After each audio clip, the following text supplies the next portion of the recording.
이 공부 방법 중에 그런 방법도 있어요. 문제를 먼저 풀고 이 내용을 공부하는 방법도 있습니다. 그러니까 어디서 많이 출제됐는지를 보고 잘 모르면 거기에 해당하는 거를 본문 찾아가서 공부하는 거죠. 그런 방법도 있기는 합니다. 자, 그 24번, 25번, 26번도 출제된 거를 좀 확인을 해보겠습니다.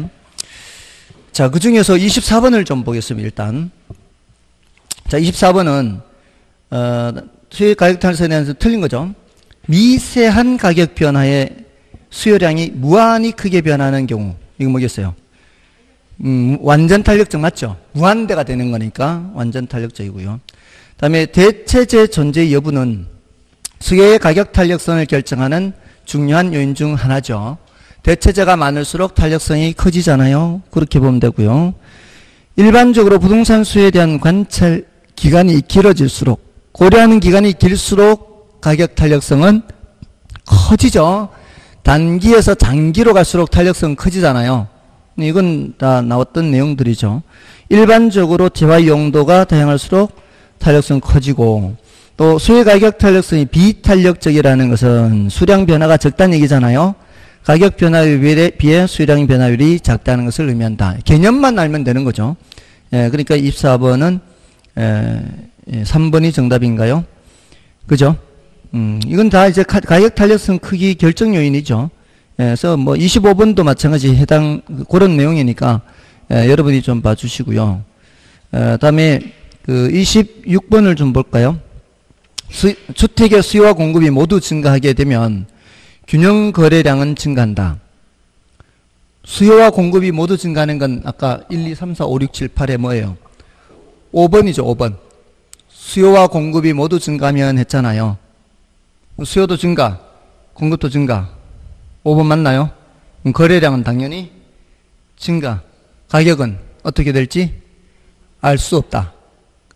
됐나요? 지금 의사소통 되고 있는 거 맞죠? 여러분하고 저하고 1, 2, 3, 4, 5, 6, 7, 8에 5가 뭔지 의사소통이 돼야 될 거 아니에요. 그 다음에 주택 수요의 가격 탄력성이 완전 탄력적인 경우에 또 완전 탄력도 또 나왔네요. 완전 탄력이 뭐예요? 수평. 수평이면 뭐가 변함이 없다는 게 확인돼야 돼요. 균형 가격이 변하지 않는 게 확인이 돼야 되잖아요. 균형 가격 변하지 않고 말 있죠. 그 다음을 확인하면 되죠. 공급이 증가니까 거래량 증가죠. 예, 그렇게. 다음에 3번. 해당 주택 가격 변화에 의한 수요량 변화는 수요량 변화예요. 수요 변화예요. 수요량 변화죠. 동일한 수요곡선상의 이동 맞죠? 선이 이동하는 게 아니고. 그 다음에 수요가 증가하면 주택 공급이 탄력적일수록겠죠. 균형 가격이 더 크게 상승한다. 가격이 더, 이거는 어디서 나오는 얘기예요? 비탄력적일수록 가격이 더 해야 되는데 지금 탄력적일수록이라는 얘기는 더 완만할수록이라는 얘기잖아요. 틀렸죠? 완만할수록은 가격이 덜 변하는 거죠. 예, 비탄력적일수록 가격이 더 해야 돼요. 4번이 틀린 거죠. 이제 비가더, 이게 지금 이 4번 지문이 비가더예요. 이게 가장 어려운 내용이에요. 다음에 주택 공급의 가격 탄력성은 단기에 비해 장기에 더 크게 나타난다. 맞죠? 이거는 계속 나왔던 얘기잖아요. 그러면은 하나만 더 확인해 볼게요. 25번에 3번만 더 확인해 볼게요. 이것도 비가더거든요. 25번에 3번. 부동산 수요가 증가하면 부동산 공급이 비탄력적일수록 시장 균형 가격이 더 크게 상승. 맞죠? 이것도 비가더예요. 그러니까 요 비가더가 판단하기가 제일 헷갈릴 수가 있어요. 가장 난이도가 높은 거니까 요것만 주의하면은 별로 어려운 거 없어요, 사실은. 됐죠? 자, 넘어가시면 또 있어요. 또 있어요. 27번에도 1번 지문 보세요. 27번에 1번 지문. 부동산 수요가 증가할 때 부동산 공급 곡선이 탄력적일수록이잖아요. 탄력적일수록은 완만할수록이죠. 그럼 가격이 더 크게요, 더 적게요? 비가더잖아요. 근데 여기는 탄력적인데 가더로 나와 있잖아요. 그러니까 틀렸죠. 이런 식이란 말이에요. 탄력적일수록 가격은 더 적게 변하는 거죠. 됐나요? 예, 여기 지금 정답 지문이 지금 두 번 나왔잖아요. 앞에는 옳은 지문으로 나왔고, 지금 26번, 27번에서는, 25번, 27번에서인가요? 26번, 27번인가요? 여기는 정답 지문으로 나왔죠. 예, 이게 여기서만 이렇게 나오는 게 아니고 사실은 뒤에 정책론에서도 이런 식으로 나오기도 해요. 탄력성과 관련해서. 자, 그럼 됐고요. 나머지는 이제 여러분이 확인해 보시고요. 자, 이제 28번, 29번, 30번. 자, 이 28번, 29번까지 그나마 이제 요거는 계산이 아니라고, 28번은 이제 계산이 완전히 아니라고 볼 수 있는데요. 28, 29, 30, 31번은 제가 판단할 때는 똑같은 유형의 문제로 분류를 해요. 그러니까 28, 29, 30, 31번까지는 같은 유형의 문제예요. 자, 이거는 지금 보세요. 28번은 어떻게 돼 있어요? A 부동산 가격이 5% 상승인가요? A 부동산 가격이 5% 상승. B 부동산 수요는? B 수요는 몇 프로? 10% 증가요? 감소요? 증가. 자, 이렇게 이제 이걸 정리를 하는 거예요. C 수요는 어떻게 돼요? 5% 감소죠. 이렇게 정리를 한다고요. 자, 정리를 하는데 이게 지금 가격이 변하는 재화와 수요량이 변하는 재화가 서로 다르잖아요. 서로 다른 무슨 탄력성? 교차 탄력성. 얘를 말하는 거예요. 얘를. 소득 얘기가 없죠.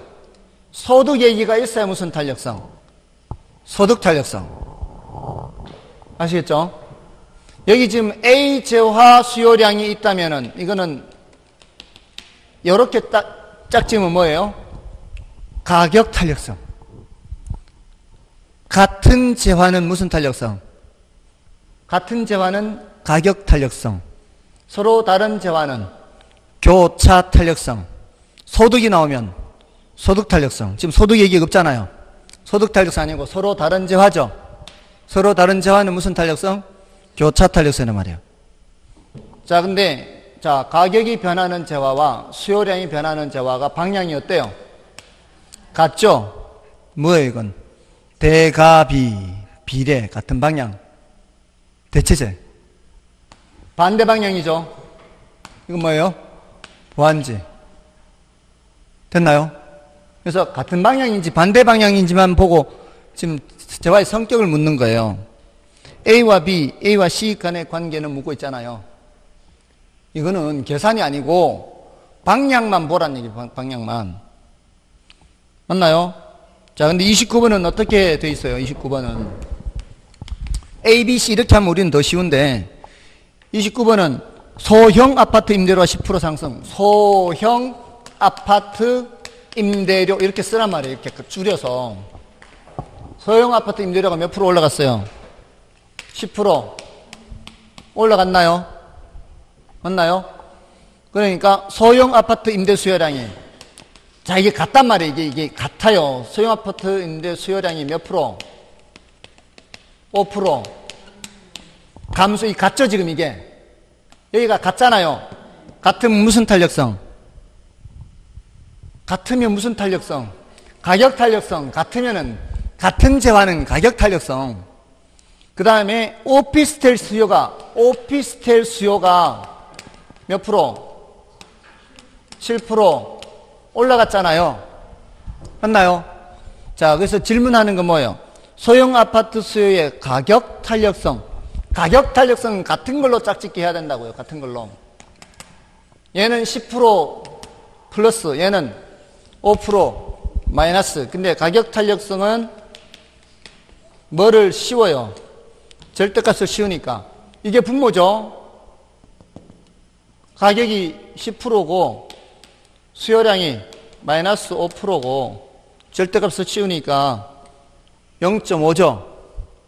뭐예요? 탄력적이 비탄력적이요? 1보다 작잖아 지금 이게. 1보다 작으면 뭐예요? 비탄력적. 아닌가요? 가격 탄력성과 뭐를 물어요? 니은은 뭘 묻고 있어요? 소형 아파트와 오피스텔의 관계를 묻고 있잖아요. 소형 아파트와 오피스텔의 관계는 여기가 방향이 같은 방향이고 서로 다른 재화잖아요. 서로 다른 재화, 교차 탄력성이 양수예요. 같은 방향이니까 양수. 무슨 재? 대체재. 됐나요? 반대 방향이면 무슨 재? 보완재인데 여기가 지금 다른 재화니까 보완재란 말이에요. 여기 같은 재화잖아 이게. 같은 재화에서는 항상 반대 이게. 이때는 이걸 보완재라고 하면 안 되는 거죠. 이 같은 재화니까 가격 탄력성에서는 항상 반대란 말이에요. 아시겠죠? 그러면 머릿속으로 정리를 해야지. 정리를. 매뉴얼을 정리를 뒤죽박죽이 되면 이게 풀기가 힘들잖아요. 문제가 나올 때 같은 재화냐 다른 재화냐 이렇게 봐야 돼요. 일단 같은 재화는 무슨 탄력성? 가격 탄력성. 같은 재화에서는 항상 방향이 어때요? 항상 방향은 반대지. 그러니까 절대값 씌우잖아요. 항상 마이너스 나오니까. 근데 다른 재화에서는 이제 다른 재화로 넘어가서는 같은 방향이면 대체재, 반대 방향이면 보완재. 이렇게 다른 재화로 넘어갔잖아요. 지금 A와 B, A와 C 다른 재화니까 이거는 대체재 보완재로 가는데 같은 재화에서는 그런 얘기하는 게 아니잖아요. 같은 재화에서는 항상 가격 올라가면 수요량이 내려가고 가격 내려가면 수요량이 올라가는 수요 법칙에 따라서. 됐나요? 같은 재화는 무슨 탄력성? 가격 탄력성. 다른 재화는 교차 탄력성, 대체재 보완재. 그러니까 매뉴얼을 그렇게 딱 항상 그 순서를 정해놔야 돼요. 이게 같은 재화냐 다른 재화냐 소득이 나왔냐. 같은 재화에서는 무슨 탄력성? 가격 탄력성. 소득이 나오면 소득 탄력성. 거기에서는 양수면 정상재, 음수면 열등재 이렇게 간다고요. 됐죠? 자, 그럼 넘어가시면은 자, 그러니까 30번, 31번은 같은 유형의 문제예요. 지금 거기 전부 다 무슨 식으로 나왔어요? 대체재, 보완재 무슨 이렇게 나와 있죠? 이건 여러분 연습해 보시면 되겠죠? 여러분한테 연습을 한번 맡겨 보겠습니다. 자, 다음에 32번은요. 32번은 어느 부동산의 가격이 5% 하락하였는데 수요량이 7% 증가했다면 이 부동산 수요의 가격 탄력성 묻고 있죠. 그 몇일까요? 몇일까요?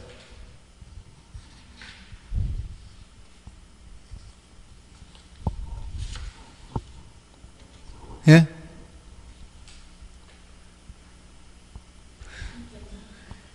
지금 이거 계산하는데 그렇게 시간이 오래 걸려야 되는 건가요? 가격 변화율 분의 무슨 변화율? 수요량 변화를 하잖아요. 분모가 5%에 7%에 그것만 판단하면 되는 거 아니에요? 분모가 몇 프로? 분모가 5%잖아요. 분자는.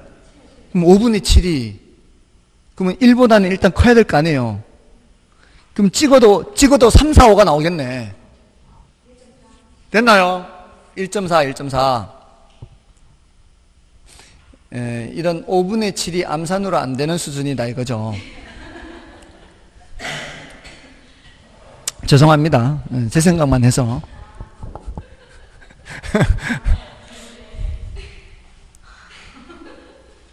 이게요, 이전에 어떤 문제가 출제됐었는가 하면 30%, 15% 나왔어요. 분모가 15%, 분자가 30%. 이거는 설마 암산 되겠지. 탄력성이 2예요, 2. 그건 너무 쉽지, 그거는. 그게 조금 난이도 높여서 낸 게 이거예요. 자, 다음에 이제 33번을 보겠습니다. 이거 이제 계산 문제 많이는 풀 수는 없는데요. 요 정도는 이제 해볼게요. 다음 중 괄호 안이 올바르게 묶인 것은 하고 있죠. 괄호 속에 뭐라고 돼 있어요? 다만 중간점을 이용하여 계산한 탄력성이 이렇게 돼 있죠. 중간점에 초점을 맞추고요. 중간점. 중간점이 뭘 의미하는가 하면 중간점을 이용하라 이 소리는 중간점을 분모로 쓰세요 이 뜻이에요. 중간점을 분모로 쓰세요. 우리가 퍼센트 계산해야 되잖아요. 예? 지금 계속 이 퍼센트 썼잖아요. 지금 방금 여기서는 문제에서 친절하게도 뭐를 알려줬어요. 문제에서 친절하게도 퍼센트를 알려줬잖아요. 그 앞에 문제들은. 근데 여기서는 가격이 얼마에서 얼마로 변해요? 9만 원에서 11만 원으로 변하나요? 그때 수요량은 얼마에서 얼마로 변해요? 108제곱미터에서 92제곱미터로 변하죠. 우리가 어떤 변화를 얘기를 할 때 처음에 출발하는 점을 원칙으로 삼아요. 9만 원 투자해서 11만 원 됐다. 그러면 수익률이 몇 프로다? 라고 할 때 원래 최초값을 분모로 하는 게 원칙이라고요.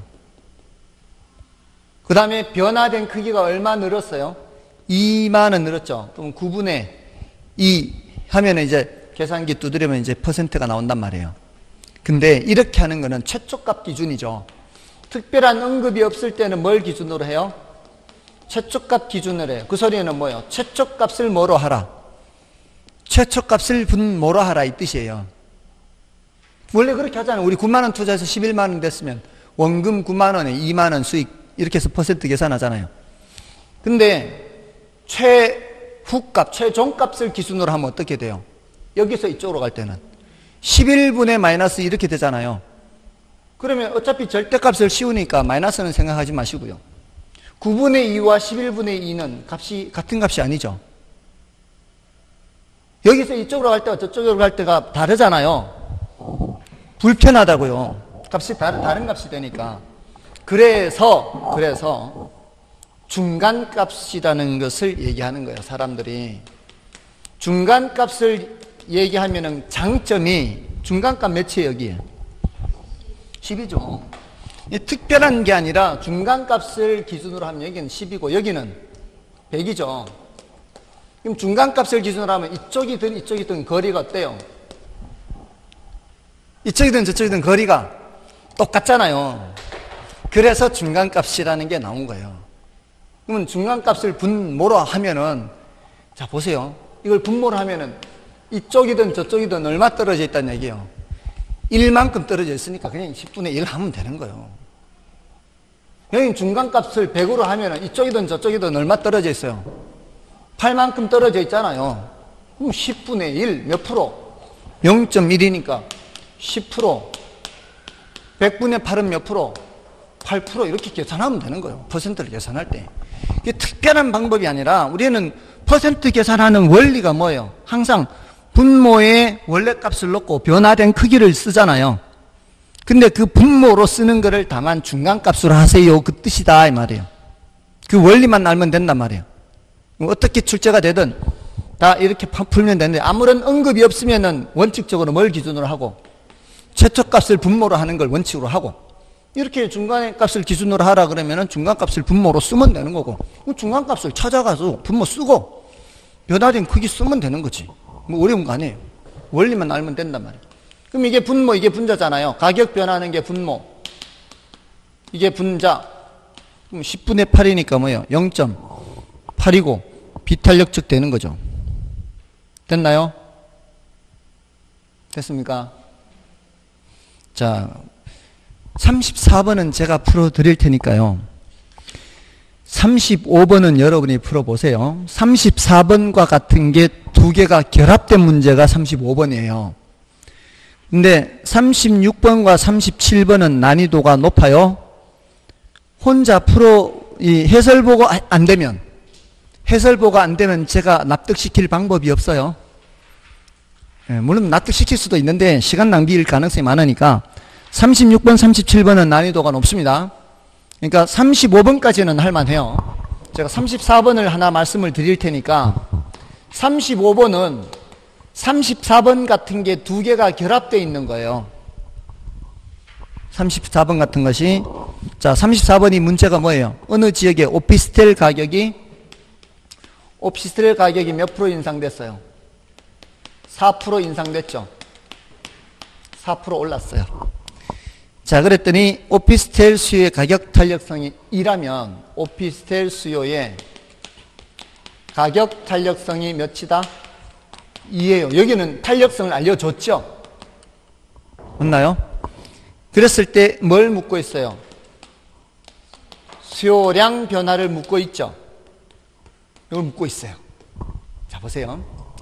자, 원래 처음서부터 제가 이 탄력성 개념을 뭐라고 했어요? 이 2라는 숫자, 탄력성이라는 거는 뭐다? 수량 변화의 크기 정도다. 늘 그렇게 말씀드렸죠. 이 숫자 2의 의미는 수량이 이만큼 변한다 이 말이잖아요. 1보다 크죠? 1보다 크잖아. 1을 기준으로. 이 소리는 수량이 많이 변한다는 뜻이잖아요. 뭐에 비해서? 가격에 비해서. 가격에 비해서 수량이 많이 변한다 뜻이에요. 여기에다가 뒤에 배자만 붙여주면 돼요. 배자. 몇 배 변한다? 2배 변한다. 뭐에 2배? 가격의 2배. 수량이 가격의 2배. 그 소리는 가격이 4% 변하면 얘는 그 2배인 몇 프로? 곱하기만 하면 돼. 곱하기만. 탄력성 개념을 알면은 그냥 곱하기만 하면 된다고. 이거를 계산 문제라고 어렵다고 안 풀면 제가 얼마나 갑갑하겠어요. 풀 거죠? 뭐 하면 된다고요? 곱하기만 하라고. 곱하기. 그럼 4, 2, 8. 자, 여기서 조심하면 돼. 여기서 조심. 마지막 가격이 올랐죠. 가격이 올랐으면 수요량은 내려가요, 올라가요?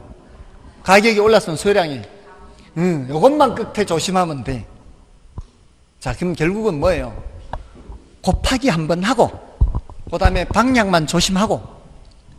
됐나요? 자, 근데 35번은 거기는 뭐와 뭐가 다 있어요. 가격, 탄력성도 제시가 돼 있고 0점 몇이에요? 가격 탄력성이 0.95, 소득 탄력성은 0.5로 제시가 돼 있잖아요. 예? 그럼 이것도 뭔 소리예요? 가격 탄력성이 0.9라는 얘기는 0.9배만큼 수량이 변한다 이 뜻이고, 소득 탄력성 0.5 이 소리는 0.5배만큼 수량이 변한다 이 뜻이란 말이에요. 여기는 뭐의 0.5배? 소득의 0.5배만큼 수량이 변하고, 여기는 가격의 0.9배만큼 수량이 변하니까 여기 곱하기 가격 변하는 거 하고 여기 곱하기 소득 변하는 거 하면은 여기 수량 변화가 나오겠죠? 나와요, 안 나와요? 곱하기만 하면 나온다고. 이 전체 변화를 묻는 거라고. 됐어요? 됐냐고요? 0.2. 맞아, 안 해요. 그러니까 이쪽에서 변화된 크기와 이쪽에서 변화된 크기를 결합시키란 말이에요. 혹시 여기서 플러스, 여기서도 플러스면은 더 증폭이 되는 거고, 여기서도 마이너스, 여기서도 마이너스, 다 마이너스가 되고, 혹시는 여기서는 마이너스인데 여기가 플러스면 플러스 마이너스에서 결정하란 얘기예요. 그럼 여러분이 해보세요. 자, 이제 36번, 37번은 패스하고 넘어가시고요. 38번은 이건 별로 중요하지 않아요. 신경 쓰지 마세요. 이건 참고로 보세요. 참고로. 이런 문제는 어쩌다 한번 나올까 하는 그런 거니까 신경 쓰지 마시고, 이제 경기 변동 들어간다 이 말이요. 자, 그럼 보세요. 결국 지금 자, 탄력성에서 거의 대부분 문제 다 다루었어요. 거의 대부분 다 다루는데 어떤 문제들이 처음에 출제돼서 아까 탄력성 개념에 관한 거 있었죠. 완전 탄력적이면 어떻고, 완전 비탄력적이면 어떻고, 그리고 균형의 이동 나왔잖아요. 완전 탄력적일 때는 균형 이동할 때 뭐가 변함이 없다.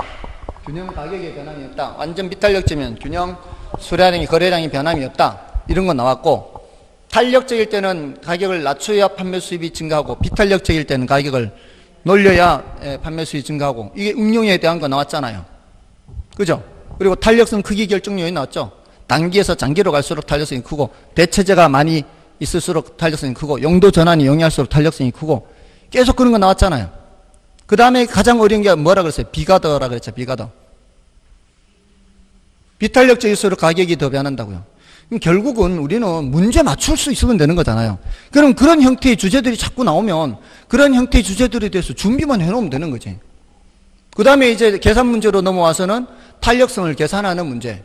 퍼센트 주면 그냥 퍼센트 주면 이제 그 재화의 가격 하면은 이제 가격 탄력성 되는, 같은 재화면 가격 탄력성, 다른 재화면 교차 탄력성, 양수면 대체제, 음수면 보완제, 소득 얘기가 나오면은 정상제, 열등제 이렇게 하면 되는 거고. 다음에 요거 지금 마지막으로 요거 수량 변화를 묻는 문제. 수량 변화를 묻는 문제는 곱하기만 하면 되는 거예요. 곱하기 하고 방향만 정해주면 되는 거예요. 요거보다 더 난이도 높은 거는 이제 패스. 요 정도까지 하면은 지금까지 출제된 문제에서 두 문제 빼고 다 풀어요. 아까 그 두 문제 빼고. 아까 그 두 문제가 가장 이제 어려운 문제예요. 그럼 뭐 10문제 중에 두 문제 빼고 다 풀리는데 할만한 거죠. 계산 문제도. 자, 이제 경기 이제 변동 들어가겠습니다. 자, 경기 변동 이제 39번 보시면은 부동산 경기 변동에 관한 설명으로 틀린 것은 1번에 부동산 경기 변동은 순환, 추세, 계절, 무작위 변동으로 나타난다. 순환 변동도 있고 추세 변동, 이게 장기 변동이죠. 계절 변동도 있고 무작위 변동도 있죠. 맞고요. 부동산 경기 변동이란 부동산 시장의 일반 경기 변동처럼 상승과 하강 국면이 반복되는 현상을 말한다. 맞죠? 이게 뭐 일반 경기에서나 부동산 경기에서나 상승 하강 국면이 반복되는 겁니다. 3번에 부동산 경기는 일반 경기와는 다르게 일정한 주기와 동일한 진폭으로 규칙적 안정적으로 반복되며 순환된다. 말도 안 되죠? 이 말도 안 돼요. 틀렸습니다. 그 다음에 부동산 경기 국면도 일반 경기 국면처럼 회복, 호황, 후퇴 불황 등 4개 국면으로 구분할 수 있죠. 가능한 얘기고요. 건축 허가 면적과 미분양 물량은 부동산 경기 변동을 측정할 수 있는 지표로 활용될 수 있고요. 다음에 40번 별로 어렵지 않죠. 부동산 경기 변동에 관한 설명으로 틀린 것은 부동산 경기는 지역별로 다르게 변동할 수 있으며 같은 지역에서도 부분 시장에 따라 다른 변동 양상을 보일 수 있죠. 똑같은 서울이라 해도 이쪽 지역은 저쪽 지역에 따라 다를 수 있지 않습니까? 그 다음에 경기 변동은 착공량, 거래량 등으로 확인할 수 있다. 가능하죠. 건축 착공량은 공급 지표라고 하고 거래량은 수요 지표라고 하죠. 착공량은 무슨 지표? 공급 지표. 거래량은 수요 지표. 그러면은 가격 변동은 뭐라 해요? 그는 보조 지표라고 그래요. 가격 변동은. 가격 변동은 보조 지표라고 합니다. 그래서 가격 변동만 보고 경기 변동을 판단하면 된다, 안 된다? 안 된다. 다음에 3번에 부동산 경기 열병렬은 이거는 뭐 앞에 나왔던 거 똑같잖아요, 지금. 39번의 3번과 40번의 3번은 같은 말이죠. 지금 20회 때 출제되고 29회 때 출제가 되고 있잖아요. 이런 걸 보면은 어떤 생각이 드는가 하면은 출제위원들이 기출문제를 보는구나. 이런 느낌이 들어요. 이것뿐만이 아니고요. 다른 데 뒤에 가면 또 나오겠지만 토시 하나 틀리지 않고 정답이 똑같은 적도 있어요. 글자 하나 틀리지 않아요. 이 세 줄이나 되는 지문이. 세 줄이나 되는 지문이 토시 하나 틀리지 않고 똑같아요. 그거는 기출문제를 보지 않고서는 절대로 그렇게 될 수가 없어요. 그 소리는 기출문제가 그만큼 중요하다는 얘기죠. 출제위원들이 기출문제를 보고서 어느 정도는 과거의 거를 참고로 한다는 뜻이에요. 그러니까 기출문제를 늘 가까이 할 필요가 있어요. 다음에 4번은 부동산 경기가 상승 국면일 경우 직전에 거래된 거래 사례 가격은 자 올라가는 상황이에요. 올라가는 상황에서 직전 거래 사례 가격은 현재 시점에서 하한의 의미가 있죠. 맞고요. 업무용 부동산의 경우 부동산 경기 하강 국면이 장기화되면 공실률이 증가하는 경향이 있다. 그렇다고 볼 수 있고요. 다음에 41번도 보겠습니다. 경기 순환과 변동에 관한 설명으로 틀린 것은 1번 부동산 경제를 구성하고 있는 각 부문에서 순환적 변동을 비롯한 계절적, 장기적, 무작위적 변동이 나타난다. 맞죠? 지금 그거는 39번의 1번과 같은 말이잖아요. 다음에 2번 무작위적 변동이란 예기치 못한 사태로 초래되는 비순환적 경기 변동 현상을 말한다. 맞고요. 다음에 대학교 근처에 임대주택이 방학을 주기로 공실률이 높아지는 것은 계절 변동에 속한다. 그렇다고 볼 수 있죠. 다음에 상향시장에서 자 위로 올라가는 거죠. 직전 회복시장의 거래 사례 가격은 현재 시점에서 상한이 아닌 밑이 하한이죠. 요건 이제 정답 지문이 됐네요. 4번. 앞에 나왔던 거죠. 40번에 4번 지문과 같은 내용이죠. 이런 내용이란 말이죠. 다음에 상향시장에서는 건축 허가량이 증가하는 경향이 있죠. 그래서 정답은 4번이었고요. 그 다음에 42번도 볼까요? 다음은 부동산 경기 변동의 4국면에 대한 특징을 나타낸 표이다. 괄호에 들어갈 내용으로 옳은 것은, 자, 회복기는 올라가는 거죠. 올라가는 시기는 상도 하수, 누가 주도하는 시장이요? 매도자죠, 매도자. 그러면은 1번, 2번, 5번 중에 있죠. 그 다음에 B에는요, 건축허가 신청 건수는, 올라가는 시기에 건축허가 신청 건수는 증가하죠. 자, 증가하면은 1번, 2번, 5번 중에 1번, 5번이 증가죠. 그러면 C는 뭐예요? 공실률은 감소하겠죠. 올라가는 시기니까. 그럼 정답은 1번이 되는 거죠. 아닌가요? 아니에요. 1번 A 매도자 주도시장 맞잖아요. 건축허가 신청 건수 증가하잖아요. C의 공실률 감소하는 거 아닌가요? 회복할 때는 공실률이 줄어들잖아요. 예? 회복기만 보라고, 회복기만. 다른 거 보지 말고. 회복기만 보라고요, 회복기. 회복기 A의 매도자 주도 시장이잖아요. 건축허가 신청 건수는 회복할 때 건축허가 신청 건수 점점 증가할 거 아니에요. 공실률은 감소할 거 아니에요. 그럼 지금 1번이 매도자 증가 감소 다 짝이 맞잖아요. 그 매도자 증가 감소 다 짝이 맞은 건 지금 1번밖에 없잖아요. 맞잖아요. D는 매수자 주도 시장이고, 그죠? 자, 이거 뭐 별로 어렵지 않은데 왜 이렇게 버벅대고 있는지 모르겠어요. ABC가 많아서 다 볼 필요 없죠. 그냥 한쪽만 보면 되지. 만약에 그렇게 출제를 안 했다면 그건 출제 오류가 될 건데, 그죠?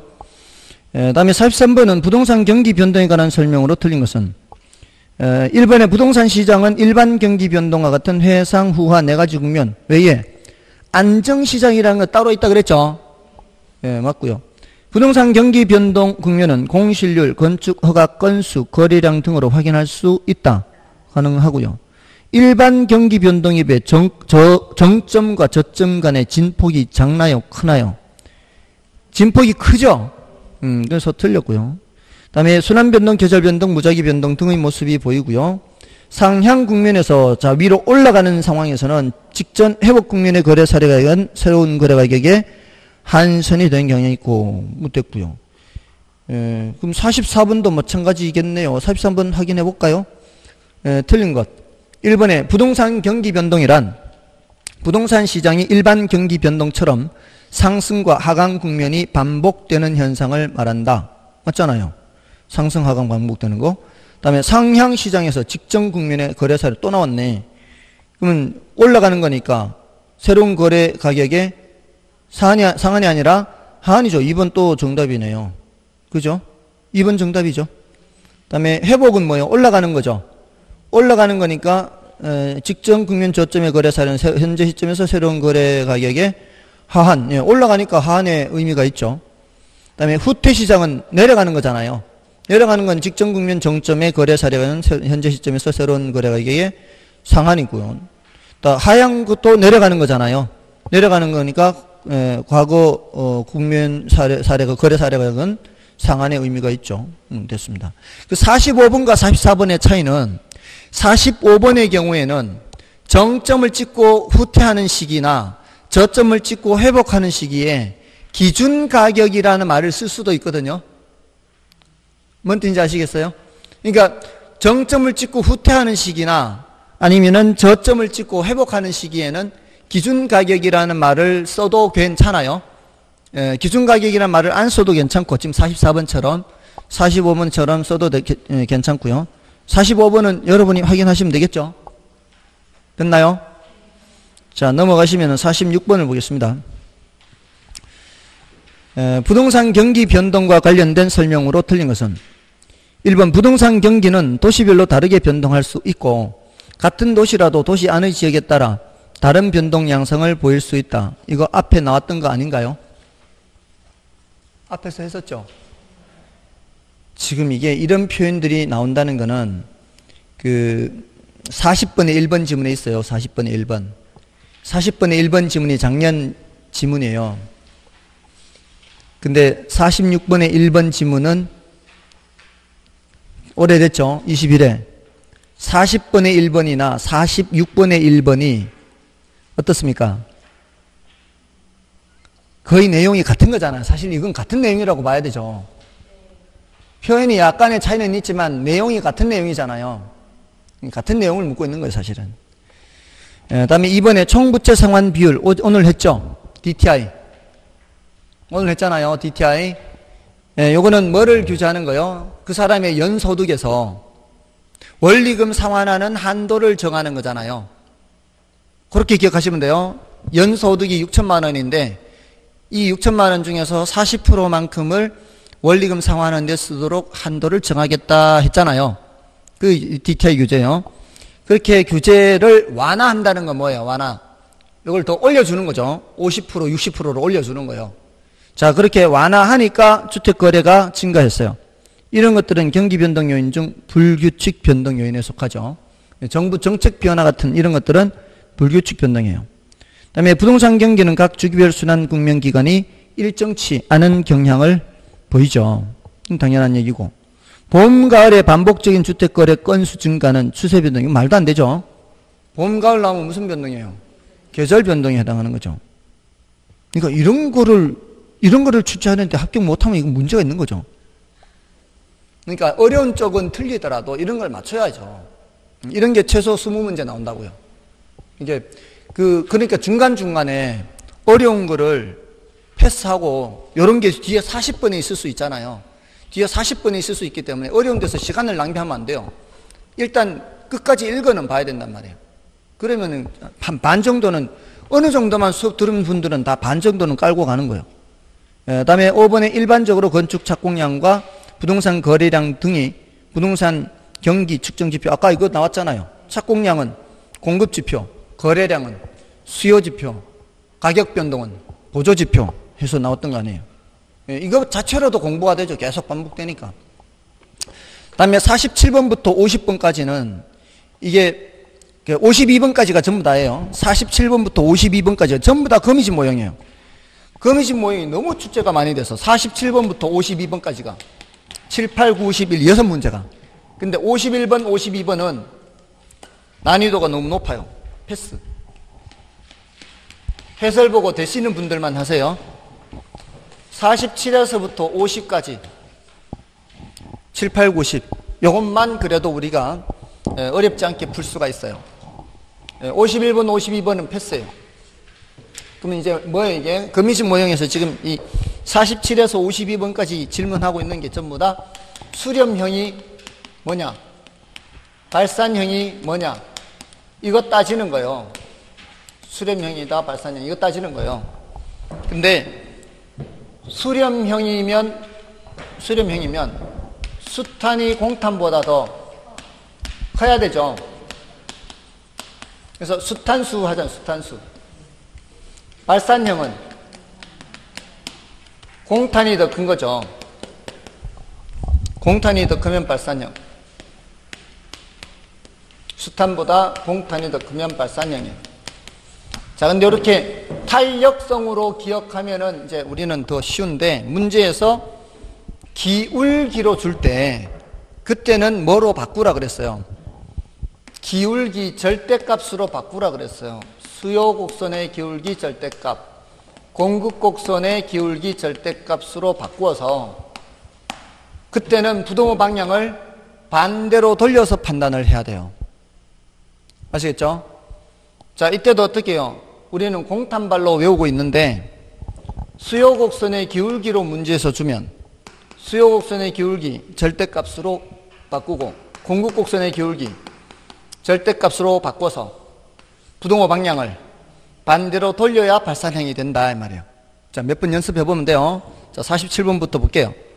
47번은 다 탄력성으로 제시가 되어 있어서 간단해요. 탄력성으로 제시가 되어 있을 때는 그냥 뭐로만 판단하면 돼요. 수탄수 공탄발로 하면 되죠. A 부동산의 경우는 수탄이 더 커요, 공탄이 더 커요? A는 수탄이 더 크니까 무슨 형? 수렴형. B는 뭐가 더 커요? 공탄이 더 크니까 무슨 형? 발산형.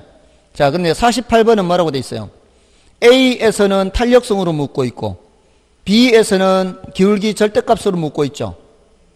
자, 지금 수렴한 모형이 되기 위한 조건이잖아요. 수렴형이 되려면은 수탄수잖아요, 수탄. 그럼 A는 어느 쪽이 더 크도록 돼 있어야 돼요? 수요 탄력성 쪽이 더 크도록 돼 있어야 되죠. 근데 밑에는 수요 곡선 기울기 절대값으로 묻고 있잖아요. 그때는 부등호 방향이 오른쪽이 더 크도록 그려져야 되겠죠. 맞나요? 몇 번? 3번이죠, 3번. 자, 근데 49번은 전부 다 기울기로 줬죠. 49번은 A나 B나 전부 다 기울기로 줬잖아요. 그럼 어떻게 해야 된다고요? 자, 49번. A 부동산의 수요 곡선의 기울기 절대값 구해야 되죠. 몇이에요? 그거를 절대값 하면은 0.3. 공급 곡선의 기울기 절대값 구해야 되죠. 몇이에요? 0.7이죠. 자, 누가 더 커요? 공기절이 더 크죠. 근데 공기절이 더 큰데 우리는 수탄수 공탄발로 외우고 있잖아요. 수탄수 공탄발로 외우고 있는데 탄력성으로 돌리면은 누가 더 탄력적인 것으로 바뀌는 거예요? 이쪽으로 바뀌는 거잖아요. 부등호 방향이. 맞나요? 이렇게 돼 있는 거를 어떻게 번역하라고? 이렇게 번역하라고요. 바꾸니까 이렇게 됐죠. 누가 더 커요? 수탄이 더 크죠. 무슨 형? 수렴형. 이렇게 하면 된다 이 말이에요. 판단할 때는 늘 이쪽으로 와서 판단하라고요. 문제에서는 이렇게 줘도 이렇게 와서 판단하라고요. 그럼 됐고. 근데 뭐 밑에 거는 뭐 별것도 아니잖아요. 밑에 거는 절대값이 같으니까 무슨 형? 순환형. 그럼 끝나는 거고. 그 다음에 마지막 50번. 51번은 여러분이 이제 51번, 52번은 해설 보고 되는 분들만 하고. 아시겠죠? 50번은 A, B, C 부동산 시장이 다음과 같을 때 여기도 지금 뭐로 줬어요? 기울기로 줬잖아. A나 B나 C나 모두 기울기 줬죠. 예? 그럼 A 시장에 수요곡선 기울기가 몇이에요? 절대값으로 바꾸면 몇이에요? 절대값으로 바꾸면은 0.8, 0.6 수기절이 더 크죠? 그럼 탄력성으로 바꾸면 누구 탄력성이 더 크다? 기울기 절대값은 수요가 더 크다면 탄력성으로는 반대로 누가 더 크다? 공탄이 더 크다 이렇게 반대로. 수기절이 지금 더 크게 나와 있잖아. 공기절보다.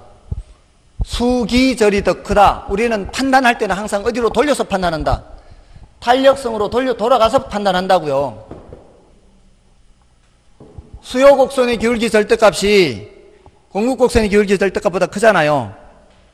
근데 탄력성은 누가 더 탄력적이다? 공급이 더 탄력적이다. 반대로 돌려서 판단한다. 그러니까 무슨 형? 발산형, 공탄발. 그럼 B 시장은 순환형이고 C 시장은 C는 수기절이 몇이에요? C 시장은 수기절이 0.6 0.6이잖아요. 수기절이 0.6 공기절이 1.2 공기절이 얘가 더 크죠. 그럼 탄력성으로는 수탄이 더 크다 이 말이에요.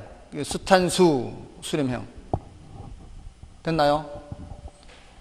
그러면은 지금 보세요. 경기 변동에서 지금 51번, 52번 빼고는 이와 같은 방식으로 다 된다는 얘기죠. 그러니까 이렇게 경기 변동 별로 어렵지 않아요. 그러니까 이런 거는 좀 시간 빨리 지나가고 앞에 수요 공급에서 탄력성에서 조금 이제 어려운 부분은 조금 시간을 더 쓰고 됐나요? 자, 이렇게 오늘은 여기까지 하면 돼요. 여기까지 하면 오늘 할 분량은 다 한 거예요. 다음 주에는 이제 시장론 들어가서 중간에 진도 나간 대로 하기 때문에 중간에 입지론하고 지대론 이거 다 건너뛰고 시장론 앞부분하고 바로 정책론 들어가는 거예요. 아시겠죠? 미리 좀 풀어 오셔도 괜찮습니다. 풀어 오실 수 있다면 이걸 푸실 때 한 80문제 분량이 돼요. 한 번 진도 나가는 게.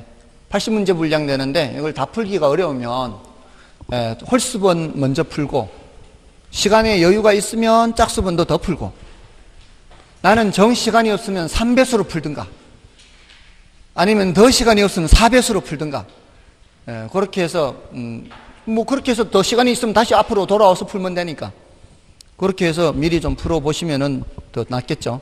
그리고 푸시다가 좀 궁금한 게 있으면 미리 질문을 하시면은 그 부분은 해설을 좀 더 신경을 써서 해드릴 테니까 미리 좀 연락을 주십시오. 이건 좀 더 해설을 해줬으면 좋겠다. 아시겠죠? 자, 오늘은 여기까지 하겠습니다. 다음 주에 뵙겠습니다. 감사합니다.